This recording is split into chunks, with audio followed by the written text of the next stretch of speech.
SEO can be separated into on-page SEO and off-page SEO. So I'm going to use my website, my personal website as an example. The on-page means what on that website, actually on that site, can I change and control that will help it rank? So there's a few. There's the architecture and structure of the site. So when Google sends its robots or its spiders, whatever you want to call it, it's reading the site and trying to figure out what is this about. And the structure matters. So just to kind of give you, there's a reason why there's no flash sites. Remember flash sites used to be everywhere?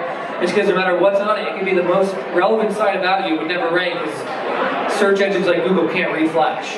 So again, that's why when you use something like WordPress, a lot of this heavy lifting is done for you. It's kind of built in, they're very clean, they're very easy to read. There's the keyword and content. So if I want my personal website to show up for Patrick Ambron, but Patrick Ambron is nowhere on that page, how would Google know to rank for it? Now, at that same token, there's certain places that Google looks to for importance. If it's in the domain name, if it's in the heading tags, if it's in, in the about section. So, generally speaking, you're looking at, you want like about 3 to 5% of the page to mention your name. Now, back in the day when you used to be able to trick search engines a lot more, one of the earliest tricks was known as keyword stuffing, where you'd put Patrick Ambron on the page a million times. That would look weird, so you would put it like white text on a white background, so when you came to visit it, it didn't look like it, but the search engine's like, oh my god, Patrick Ambron's all over this thing, it's got to rank. Again, if you're not sure, Google's smart, that stuff doesn't work anymore. Again, if you're not trying to cheat, you should be fine, but keep in mind, that kind of stuff doesn't work. And then there's relevancy. If I have 2 sites about Patrick Ambron, one's been stagnant for 2 years and one's updated every month with a new post, Google's going to think that the relevant one should rank more. Because remember, search engines' whole job is to say, when you look for a topic, we're going to give you the best information possible. That's how they make all their money. If you stop using it because it's not useful. So that's what you got to think. It's looking for things they know are about Patrick Ambron that are updated a lot. Off-page SEO refers to things that I don't directly control on the site. These are kind of known as credibility boosters. So links, for example. If I've got 2 sites about Patrick Ambron, and one doesn't have anything referencing it, and one has a bunch of things pointing to it, linking to it, Google thinks of that as a vote. And the more votes you have, the better. It's sophisticated. Some votes are more important than others. So a vote from CNN is more credible than a vote from some site that doesn't seem credible at all.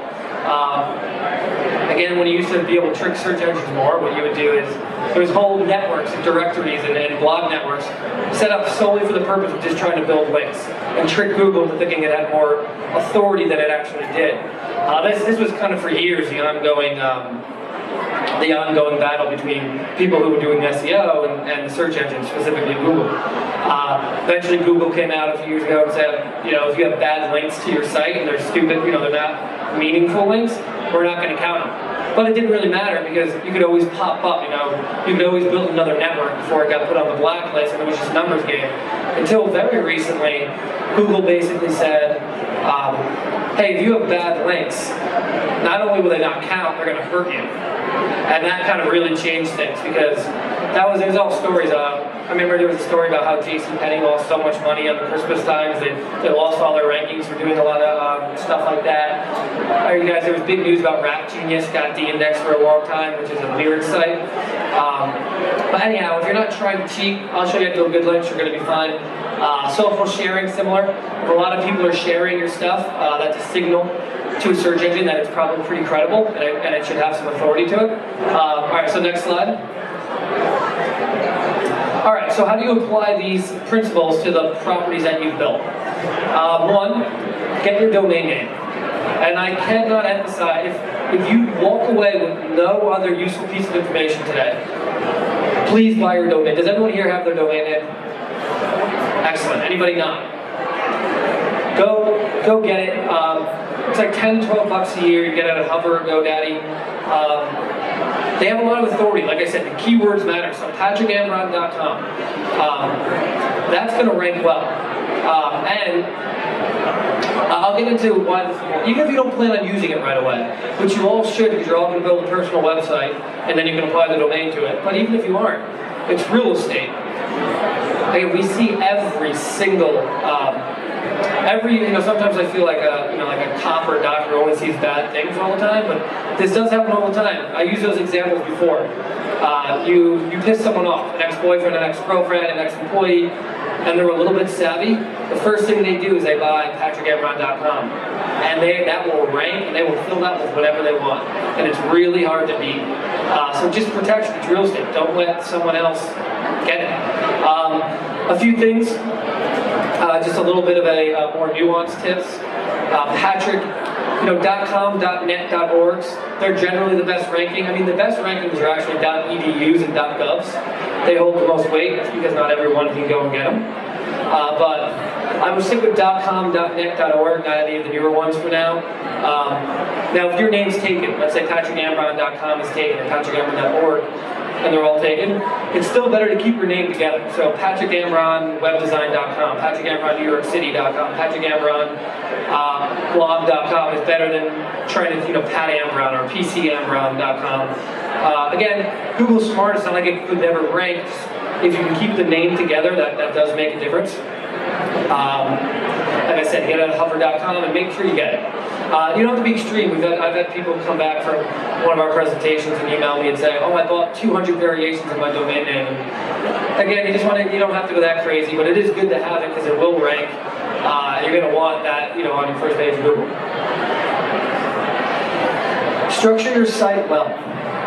So every time, this goes back to the structure things. There are certain areas, making sure it's in the title tag of the website, the headline of each page, navigation. That's why WordPress is great. They have things like the all-in-one SEO pack where you can quickly just see if you've done that for every page and every post. Like I said, it's just structuring. And little things too, little things to send a message to Google, like instead of about Patrick Ambron could be the name of the section, right? Remember that. Put it in make it clear that the main site and the information is regarded around Patrick Ambron. Well, except your name, not mine, but, all right, next slide. And then use your real name wherever you can. So a lot of people will join these things, but if Google doesn't know that what your nickname was in college or what the joke you're referencing is on your blog, use your name where you can. Again, the ultimate thing is you want to earn that real estate on the first page because, like you said, 1 billion names being Googled every single day. You guys are getting Googled every time you look for work, or every time you go on a date, or every time you pitch a client, or every time you do whatever. The point is to use these things to show up and control that message. So make sure you use your name where you can. Next slide. Again, same. You can skip this slide. Okay, and then we said linking. So links really matter. You've just spent time building 10 to 15 really good properties. You've used your name. You've structured everything well. Point them all to each other. These are great links. And so now Google can say, not only is this website, PatrickAmbron.com, all about Patrick Ambron, LinkedIn and SlideShare and Quora, they're all saying it's about Patrick Ambron too. And those are really credible. And they're kind of sharing authority. That's how they work. Now the temptation a lot of people get is to say, especially if they're like really urgently wanting to own that first page, again, maybe they have an issue already on there, or maybe it's just really important to them, is to try to go and build 100 of these things. Like, hey, I'm just going to build 100 of them and get as many links as I can, and that's a mistake, kind of like we talked about before. It is better to have 10 to 15 really high quality things than 100 things that Google is going to say that these aren't updated, they don't look right, it's the same bio. Again, if you have a situation, the more you can do, the better, but only if you're taking the time to maintain them, right? An empty site with just your bio on it that never gets moved is not going to be a good link. It's not going to help you. So, that's why I tell people to start with 10 to 15 properties that they can schedule, maintain, and then you can point them all together. All right, what to do if something shows up negative for your name?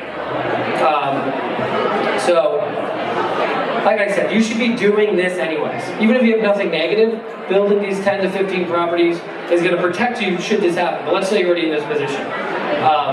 What do you do? Like I said, you can go to the next slide. So, obviously the best thing to do would be to get it removed. Now that 99% of the time that can't happen. I'm going to walk through the cases where it can, but in most of the time you can't get it removed. Then we're going to talk about burying it, then we're going to talk about bumping it off. So when can you get it removed? No, you can stay on this slide. Stay on the last slide? Yeah. So one, you can ask the person who posted it to take it down. They won't have to, and most of the case, they put it, if someone wrote something bad about you, chances are there's a reason, and they're not going to want to take it down. And a lot of times, reaching out and asking for it makes it worse. We see that all the time, because then they spin it in a certain way. But sometimes it does make sense. I'll give you an example of when it makes sense to have something taken down. There's a customer of ours who had a long career, had run a few companies, and at the end of his career, he did a lot of talks, did keynotes, and he does one keynote at a big place, and he's up there on the stage, he's got the giant live screen behind him with the live tweets that they were doing, and he was able to take feedback on stage. I guess his speech was really boring. People were just talking about, who is this guy? This guy's so boring, and he kind of took the feedback on stage and tried to save himself a bit. He walked off stage after he was finished and was like, all right, I gotta work on that presentation. But a really well-known publication wrote this whole thought piece about how technology's changing everything, and you used to have to get feedback at the water cooler. And they use this guy, we'll call him Joe. Well, that is his name, we don't use his last name. But they used his name in it as an example. And now when you Google it, the story was his first result. And he goes, after a long career, it just kind of stinks that the one thing because I didn't have a big presence, the one thing that shows up about me makes me seem like I'm some boring speaker. And it's one of the most irrelevant things that's ever happened to me.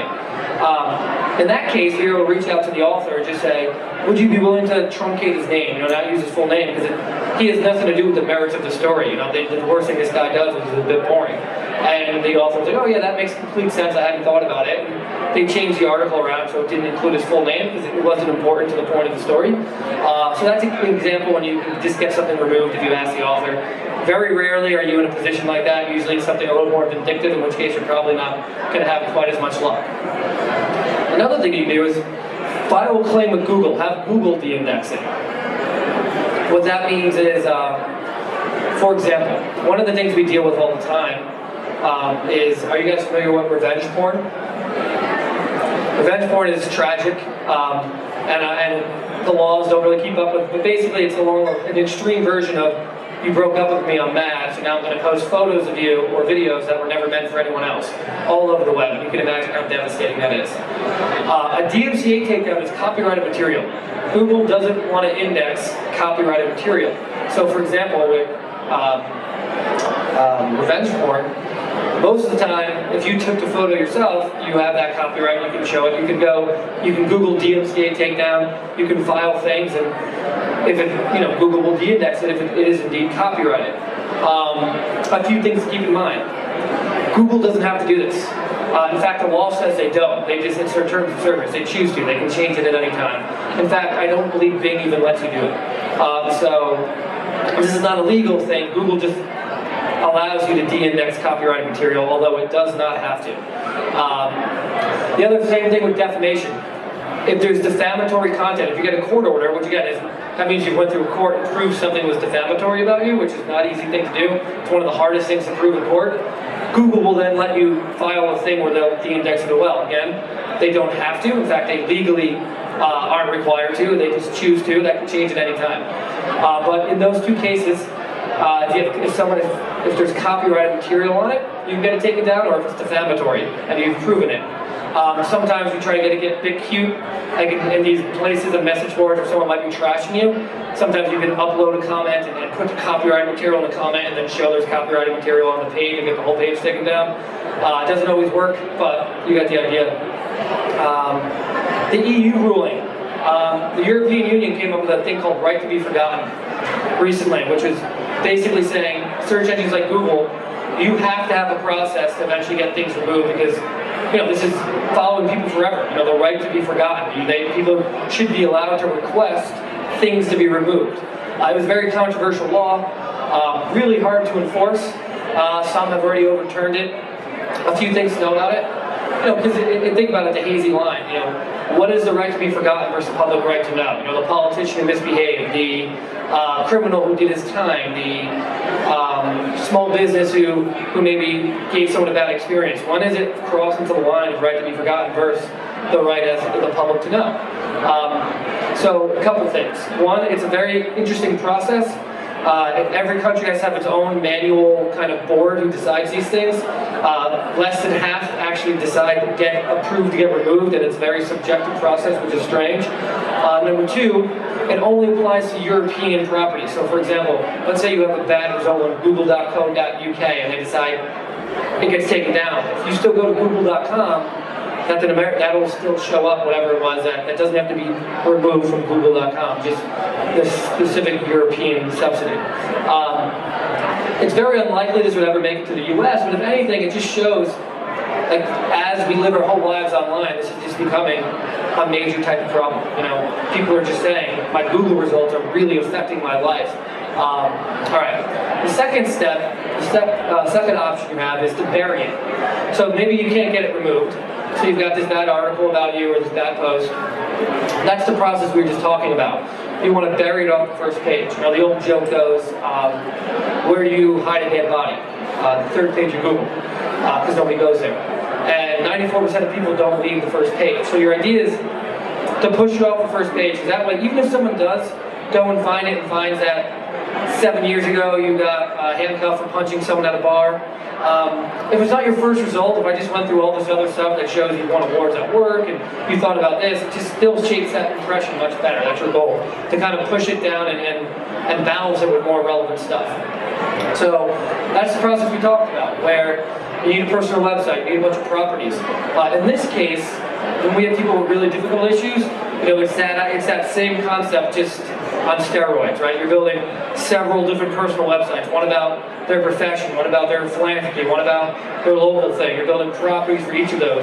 You're spending a lot of time keeping it up to date. The idea is over time, these things start replacing. So it's the same concept, just with a little bit more muscle behind it. Bumping it off. Here's an interesting one. A lot of people don't know that if it can help it, Google only likes to rank one result per domain per page, if it can, if you follow that. Which means, let's say the Huffington Post wrote an article about me that said I was, a terrible boss, etc., etc. And it's my first result. So I want to bury that, right? I'll go through the process, I'll build all this stuff, but it's going to be hard to push that all the way down 10, 11 positions. But Google only wants one Huffington Post article on that first page, and it wants the most relevant one. So then you can start thinking, well, how do I create another relevant result about me on the Huffington Post? So the Huffington Post allows you to build a reader profile, so you can go build that. HuffingtonPost.com/reader/Patrick Ambron. Look, my name's right there in the domain. Second, fill it out as much as you can. Put your bio, anything they'll let you fill it out. Put as much relevant information about you as you can. What do we know? We know relevancy matters. That profile gets updated every time you comment on an article. So now I'm commenting every day on articles. What about links? I'm making sure my personal website, my LinkedIn, my Quora is constantly pointing back to my Huffington Post profile, telling people to check out my comments. Suddenly, you've got a very relevant result that's getting updated every day versus an article that's years old or however long. You know, you might be able to just completely bump it off and replace it. You want to be more creative too. What are the two best domains you can get a link from, a .edu and a .gov? Maybe you reach out to your alma mater and ask to write a blog post on their blog about what kids need to know when entering the workforce. All these kind of ways you can try to be creative to get good content out there. Next slide. So typically, which might not work well, how are we doing with time? Typically, we got 10 minutes. What I used to do in a more classroom setting is 3 people tell me their name and we Google them, and we kind of together take what we learned and see what they can do to improve it. I don't know if it'll really work out here. So as an alternative, I'm just happy to answer any questions people have.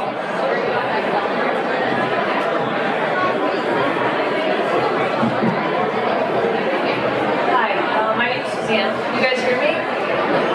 So my question is, say for instance, I'm looking for a job, but I'm also starting my own company. How should I do my profile as a startup founder, but now that my potential new employer find out that I have a startup as well, because I need money? So your question is, just to repeat it and make sure I understand it, you're building a startup, so you really want your name, to become associated with this, but while you're doing that, you still have your job, so you're worried about if you become visible for what you're doing, you're gonna, and that's not even a good, that's not a search engine question, that's just a tough pickle to be in. Because you're right, it's really, really important, especially if you're a founder, to look really good online, because you're going to be talking to investors, potential employees, potential customers. They're going to look you up and want to know, are you an expert in what you're saying you're an expert in? So it is important to do that. In terms of, I don't really have a good answer on how you keep that from your boss. I mean, if it's really an issue where you think it would cause you to get fired or whatever it might be, you could build all this stuff and wait until you're ready to transition. I mean, it's going to be a risk game you have to play, if that makes sense. Because at the end of the day, once it's out there, it's very likely that they're going to see it. So I guess you're just going to have to weigh your risk of chance to get, So I'm sorry I can't be any more helpful than that. It is a tough predicament. Hi, my name is Hilda. I'm an artist, but I'm known in another name. And my domain name is my other name. Should I buy my name too? Have my name and because I have already a website with my brand name. Sure. So the question is, you kind of work under a pseudonym for your art, so you've got a good presence for that. Should you also associate your name? Well, again, if you go under the, if that's the thing people are looking for, use a pseudonym. You should do the same process for your pseudonym. That said, if you want to, sometimes people look you up because they hear about you and you want them to find all that stuff, you should do the same process. We tell people that all the time is, I'm PatrickAmbron.com and people find me and look at all my stuff. But that can lead them to, if I go under, another name, those two can be very connected if you want them, or you can keep them separate. But, okay. Yeah, so I still recommend doing this for your name. So it's great that you're doing it for your pseudonym, because that's what people find, but again, for all the reasons I said, you never know when and why someone looks you up, and you want to control that experience as well. So I would do it for your name as well.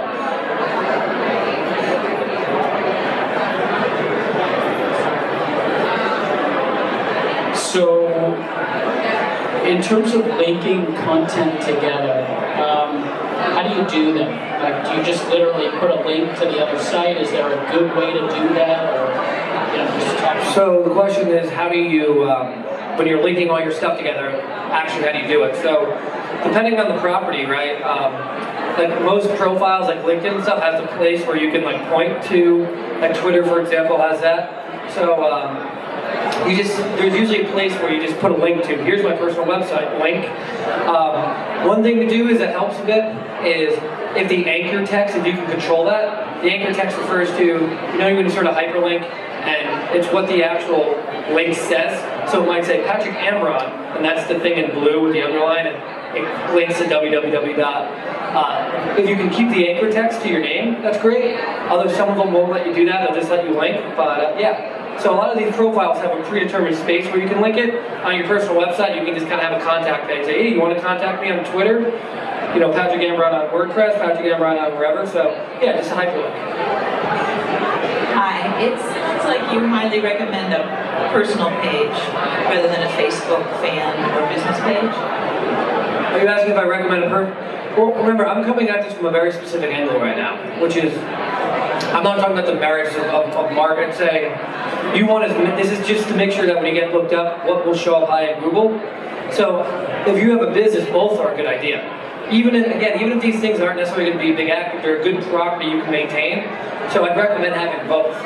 Personal web page versus Facebook fan page. Something linked to Facebook that is the same as a personal web page. It sounds like you prefer the personal web page. I think everyone should have a personal site. I don't think having a fan page is a bad idea. Again, the more properties you have working together, the better. A personal website with their own domain will rank really high, and Google really, really likes it. I very recently Googled myself, and there was something on there that was positive, but I wasn't affiliated with that group at all. So how did I get there? Was it you? Well, I think I'm the only one with my name. There's a possibility that it could be somebody else. It had my name, first name and last name. It didn't have any middle name or anything like that. Well, I mean, I guess there's a few things there. One is it could be someone who shares the same name as you, affiliated with this group showing up. Yeah, I thought that. It could be that. It could be, you know, if you go online, I mean, how many of you have looked up yourself and you see all that information that's just false, like those Spokio type things? There's a lot of things that pre-populate that happen. It could be that without looking at it. I wouldn't know, but this actually leads me into another thing I want to bring up before. So we're based in New York. We're about 80 employees based down here in the city. And one of the things we do when we do presentations like this is we give everybody free consultation if you want to reach out to us, where someone will sit down and look at your specific situation and come up, and at the very least you leave with a detailed action plan. You can do it over the phone as well. But it's a detailed action plan. It kind of takes a look at here's where you look online, here's what's good, here's what's bad, here's what you need to improve, here's what we think you should create, here, go do it. Because for us, if you go and use our free product to help you do it, that's great. If you ever want to use our services, you know, you have a head start on that. So if you email Patrick at BrandYourself, we can schedule something with you. So again, without looking at, but someone can look at the specific situation and have a really clear idea of what it might be.